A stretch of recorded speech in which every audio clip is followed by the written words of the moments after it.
కృష్ణా జిల్లా రైతాంగంపై మోంతా తుఫాన్ తీవ్ర ప్రభావం చూపింది. భారీ వర్షాలకు రైతన్నలు పెద్ద మొత్తంలో నష్టాన్ని చవిచూడాల్సి వచ్చింది. ఏకతాటి వర్షాలకు పంటలు దెబ్బతినడంతో ఆశించిన స్థాయిలో దిగుబడి రాలేదు. జిల్లా వ్యాప్తంగా సుమారు 3,70,000 ఎకరాల వరి సాగు చేయగా ఇప్పటికీ 50% కోతలు పూర్తయ్యాయి.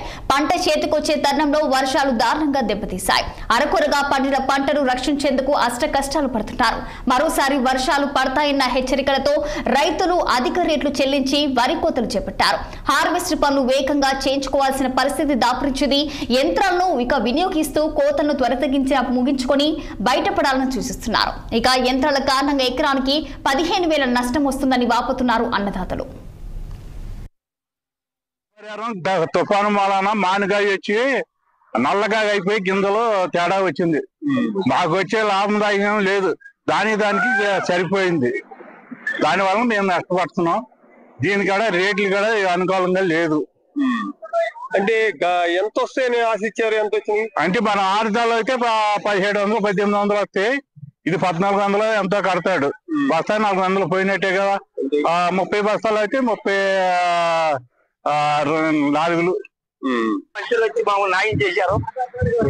ఎవరింకా రాలేదుగా బాబు. మన వచ్చి ఎవరు లేకుండా మొత్తం వారి చెట్టు కట్టేమన్నారు.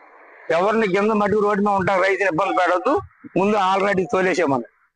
దాని గురించి అమ్మారావు వీళ్ళందరూ వచ్చి మాకు సంతరిచ్చి పట్టేయండి పలానా మిల్లు కాగితాలను బట్టి రేట్ వస్తుంది. ఎంతంటే ఇప్పుడా వడ్డీని బట్టే ఎవరైనా ఇచ్చేది రూపాయి. ఇవి ఇందులో మానగా వచ్చి తప్పించింది, సడుపు తగ్గింది అనుకో, సడుపు తగ్గిన బట్టి ఇస్తారు. ఎకరా 40 బస్తాలు పండాలి లెక్క అయితే. అంత ఊపు మీద ఉండే అప్పుడు తుఫానికి పోయింది. 20 అవుతాయి, 25 అవుతున్నాయి. రేటు మంచిది బాగా పడుతున్నాయి.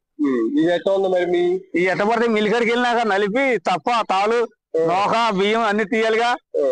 అప్పుడు అంటే ఇప్పుడు ఎకరానికి ఎంత లాస్ వచ్చింది మీకు? ఎకరానికి ఒక 20,000 లాస్ వస్తుంది. నష్టపరిహారం తుఫాను వలన మానగాయ వచ్చి నల్లగా